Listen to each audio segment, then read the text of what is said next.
अस्सलाम वालेकुम नाजरीन, महकमा इत्तलात व राबते आमा के हफ्तेवार प्रोग्राम सुकून के आज के शुमारे में आपका खैर मकदम है। मैं हूं आपका मेज़बान सैयद शकील शान।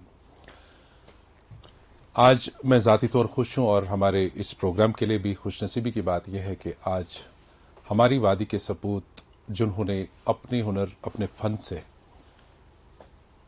आलमी सतह पर अपने नाम को रोशन किया, अपने मुल्क के नाम को रोशन किया, और ये एक मारूफ बॉलीवुड एक्टर हैं जो किसी तारुफ के मोहताज नहीं है। आप सभी के अपने चहेते मीर सरवर साहब। मीर सरवर साहब, आपका बहुत बहुत खैर मकदम है हमारे इस प्रोग्राम में। बहुत बहुत शुक्रिया। फाइनली आज हम इस शो पे आ पाए। बिल्कुल, ये मैं नाजरीन को बताना चाहूंगा कि कम से कम 1.5 साल से मैं इनके पीछे हूं। हालांकि मेरे अच्छे दोस्त हैं, लेकिन इतने अदीमुल फुर्सत हैं, अपने काम में इतने मसरूफ है। अल्लाह इनको और इसमें इज्जत दे, शोहरत दे, बुलंदी दे और मसरूफ ही रहें। तो आज फाइनली हमें वो मौका मिला। ये कल ही शायद आप मुंबई से आए थे, परसों आए थे, और आज मैंने इनको दावत दी तो इन्होंने फटाफट कबूल की और बोला कि यही वक्त है मेरा, थोड़ा सा बचा हुआ। तो मैंने कहा कि ये 15 मिनट हमारे लिए ये खुशनसीबी की बात है। तो बहुत बहुत शुक्रिया वंस अगेन। आप मुझे बताएं कि जैसा कि सभी आपको जानते हैं, सभी के चहेते हैं आप, क्योंकि मैं ज़ाती तौर आपको जानता हूं कि लोग शायद बॉलीवुड एक्टर की हैसियत से आपको जानते होंगे, फिल्मों में देखते होंगे, लेकिन आप एक नहायत ही अच्छे इंसान हैं। ये मैं ज़ाती तौर जानता हूं कि ये हमारा एक बड़ा सर्कल है जिसमें आप जाने माने जाते हैं अखलाकी तौर, इंसानियत के नाते, और काफ़ी सारी खुसूसियात दी हैं आपको ऊपर वाले ने, अल्हम्दुलिल्लाह। तो बस यही जानना चाहेंगे कि आपका इस वक्त जो मकाम है ये अल्लाह के करम से बहुत ऊंचा है और आप इस तरक्की की दौड़ में आगे बढ़ रहे हैं। तो ये सफ़र कैसे शुरू हुआ? ये सफ़र तो तवील रहा है। अगर हम निचोड़ के अगर देखें तो मेरी जर्नी शुरू हुई है 1999 में, माशाल्लाह। और उन दिनों मैं स्टूडेंट ही था, लेकिन उस वक्त मुझे ये मालूम नहीं था कि like I take it as a profession. तब ऐसे ही पढ़ाई के दौरान शौकिया तौर पे शौक हुआ कि मॉडलिंग की जाए। बहुत सारे लोगों ने कहा था कि आर यू अ मॉडल? मैं कहना आई एम नॉट, क्योंकि मेरा स्पोर्ट्स का बैकग्राउंड रहा है। सो आई वाज फिट। ओके। जो फिटनेस चाहिए होती है, लीन, 6 पैक एब्स, बॉडी वगैरह, तो उसने एक ग्लैमरस फेस भी Exactly. आपको दिया था। और ऊपर वाले का फजल है कश्मीर और यहाँ के लोगों का एक इनायत है ऊपर वाले की कि लाइक दे गुड लुक। यस। और मेरे फेस में ये है कि लाइक जॉ लाइंस बड़ी शार्प थी, जैसे कशर पर वनान हुकमुत। लेकिन वो एग्जैक्टली ब्यूटी मानी जाती है। एग्जैक्टली। पहले आई वाज लाइक कि मेरा जो फेस है ये ऐसा जॉ लाइन्स क्या, आई डिडंट नो इसको जॉ लाइन बोलते हैं। तब लगा कि हुकमुत बूथ अंदर जैसे धसा हुआ चेहरा है। अच्छा अच्छा। I used to take pictures like this, but when I got into the industry, got into the field, तो वहां पे लोगों ने कहा कि like you have very interesting face, क्या करते हो आप? अच्छा, ये इंटरेस्टिंग है। That time I didn't know कि इट्स एन इंटरेस्टिंग चीज। जो फोटोग्राफी में जॉ लाइन्स की बड़ी अहमियत होती है। और तब मैं ऑफ कोर्स कहीं ना कहीं मैं जीन्स तो हैं ही ऑफ कोर्स, उसके अलावा मेरा जो लाइफस्टाइल था स्पोर्ट्स का बैकग्राउंड का, आई वाज फिट। और कहीं ना कहीं जो भी चीज़ आप जिंदगी में करते हो कहीं ना कहीं आपके काम आती है। बिल्कुल सही बात। तो मेरे साथ भी यही हुआ कि स्पोर्ट्स मेरी मॉडलिंग में काम आया। मॉडलिंग के टाइम पे काफ़ी कॉन्फिडेंस गेन किया, लेकिन लगा कि कहीं ना कहीं क्योंकि डेस्टिनेशन एक्टिंग का ही था, बॉलीवुड का ही था, तो वो चीज़ थिएटर में काम आई। थिएटर करने के बाद मैं ये समझता हूँ कि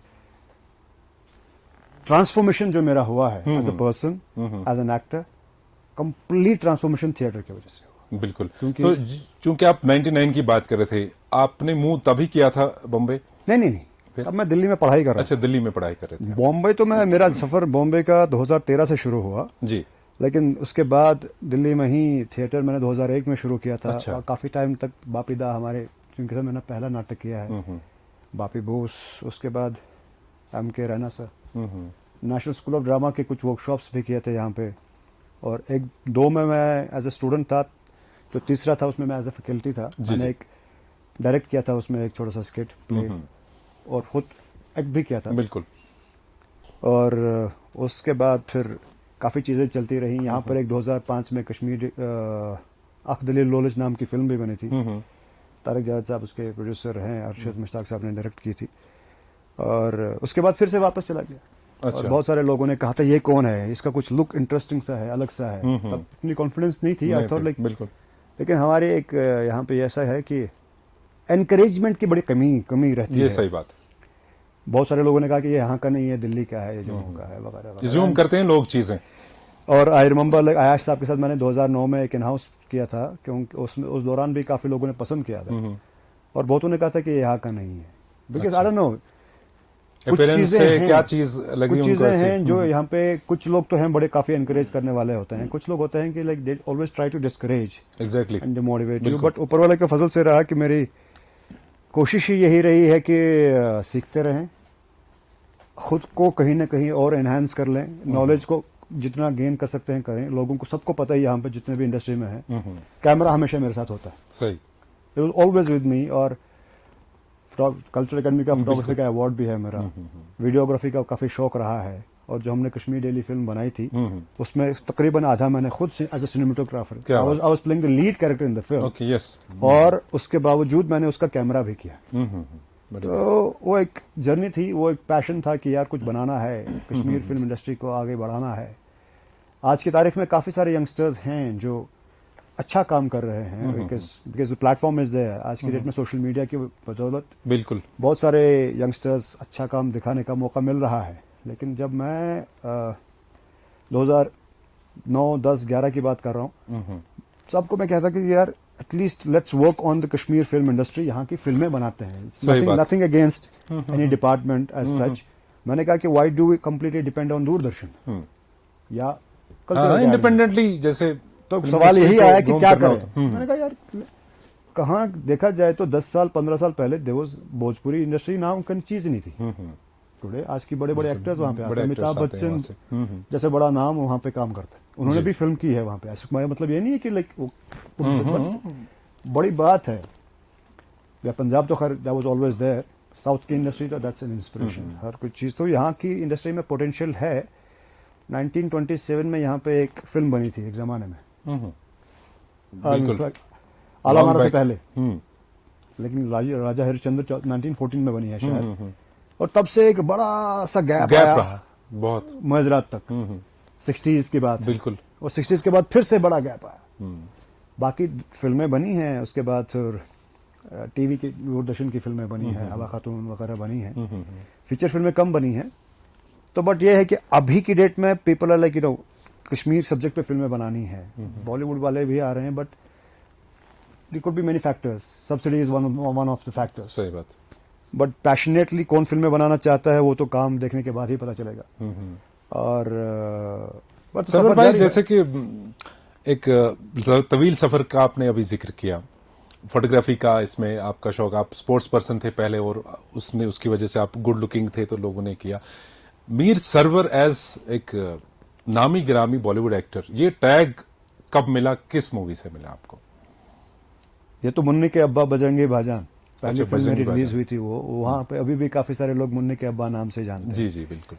जबकि मेरी पहली फिल्म जो रिलीज होनी थी वो तो दिल पतंग थी, लेकिन वो कभी that couldn't see the light of day, वो आज तक रिलीज नहीं हुई। अच्छा। 2000 उससे पहले हमने शूट की थी वो। लेकिन Phantom main stream Bollywood film जो मैंने पहले की है वो फैंटम है, फैंटम, जो कि दूसरी रिलीज हुई। अच्छा, दूसरी पहली release बजरंगी हुई, डायरेक्टर सेम था, कबीर खान सर ही डायरेक्टर थे उसके, और नडियाड वाला ग्रैंडसन्स विद द प्रोड्यूसर्स। तो ये जो बॉलीवुड के साथ राबिता आपका हुआ, ये कनेक्शंस पहले बिल्डअप थे जब आपने फैंटम किया, बजरंगी भाईजान की शुरुआती जो मूवीज आपकी थी, कि किस तरह से कास्टिंग में आप आ गए थे? अगर हम मेन स्ट्रीम बॉलीवुड फिल्म्स की बात करें तो वो फैंटम के बाद ही हुआ है, लेकिन उसके पहले भी मैंने मॉडलिंग में काफी काम किया था। और उसके काफी सारे, उसी के मेरे एक दोस्त हैं मनोज अधिकारी, तो उन्होंने वो फिल्म प्रोड्यूस की थी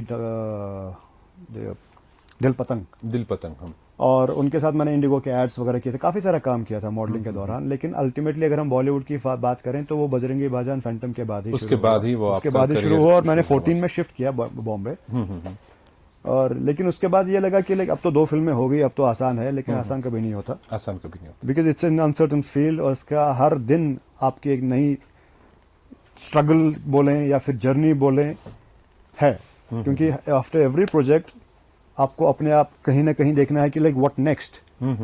ये जरूरी नहीं कि like you will proactively contact people, वो भी एक तरीका नहीं, है, वो एक लोगों से तरीका मिलने है, का लेकिन जो आप में हुनर है, जो आप में टैलेंट है, वो मजीद निखारने की जरूरत होती है आए दिन। अपग्रेड जरूरी है, हर छोटे से सॉफ्टवेयर की अपग्रेड जरूरी है, हम बिल्कुल, तो इंसान है। सही देयर इज बात। No ending. तो सरवर भाई, आप जस्ट गिन लें, हम आपकी जबान से सुनना चाहेंगे कि किस किस मूवी में अभी तक आपने काम किया है। Bajrangi Bhaijaan, Phantom, Dishoom, Jolly LLB2, Kedarnath, Laila Majnu, Kesari, the family man web series, special ops, Bhram. अल्हम्दुलिल्लाह अभी on IMDb like there are about 50 projects which I am part of, और कुछ फिल्में डायरेक्ट भी की हैं, अभी रिलीज होनी है। बेड नंबर 17 वो डायरेक्ट की है। लास्ट लॉकडाउन में मैंने एक वेब सीरीज लिखी है और डायरेक्ट की थी। अच्छा। वो भी अंडर प्रोसेस है, वो भी बन रही है। और पिछले साल भी काफी फिल्में रिलीज हुई हैं। लिहाफ उसमें से एक हाँ, है। हाँ, लिहाफ। एक थी बेगम सीरीज, वो भी आई है। शेरशाह भी अभी आई थी। केसरी में हैड अच्छा पॉजिटिव किरदार था मेरा। लक्ष्मी बॉम्ब, वो भी रिलीज हुई थी। अक्षय सर के साथ 3 फिल्में की हैं अभी तक। अभी मिशन मजनू फिल्म पे काम चल रहा है।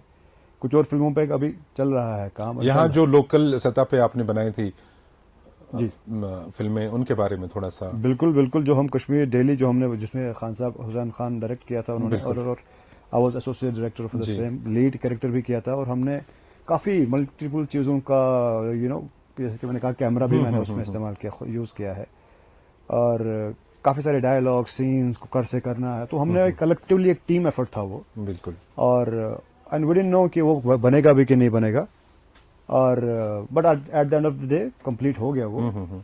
और आज की तारीख में वो बड़े बड़े प्लेटफॉर्म्स पे अवेलेबल है। और उसके साथ हमारे एक दोस्त हैं राहत काजमी, उनके साथ एसोसिएशन हुआ हमारा 2016 में। मेरे साथ पहले फिल्म की थी उनके साथ 2016 में जी। और पिछले साल तकरीबन 8 फिल्में उस टीम की, शिमारो, अमेजॉन, वूट पे सिलेक्ट हुई और रिलीज हुई हैं। और इनफैक्ट अभी उनका नॉमिनेशन भी है as one of the best directors. तो बड़ी खुशी की बात है कि JNK के लोग अपना हुनर, अपना टैलेंट लेके आगे बढ़ रहे हैं। बॉलीवुड में एक्सेप्टेंस हो रही है। आज की ऑडियंस ऐसी एक्सेप्ट, क्योंकि उनको चाहिए वेरिएशन। अब वो मसाला फॉर्मूला नहीं रहा। आज की तारीख में इतने सारे OTT प्लेटफॉर्म्स हैं, they have access to everything. Hollywood के अलावा भी वर्ल्ड सिनेमा, कोरियन, फ्रेंच, ईरानी, कुछ भी। अच्छा, इसमें सरवर भाई यहाँ पे ये मैं ऐड करना चाहूंगा कि जो हाल ही में ये Kashmir film policy, JNK film policy launch हुई थी, कितना लगता है आपको कि कितनी इम्पैक्टफुल है वो कश्मीर यहाँ की इंडस्ट्री को ग्रूम करें, यहाँ के एक्टर्स को एक प्लेटफॉर्म मुहैया कराने के लिए? मैंने उन दिनों भी यही बात बोली थी कि आई वाज देयर जब वो हुआ था शुरू।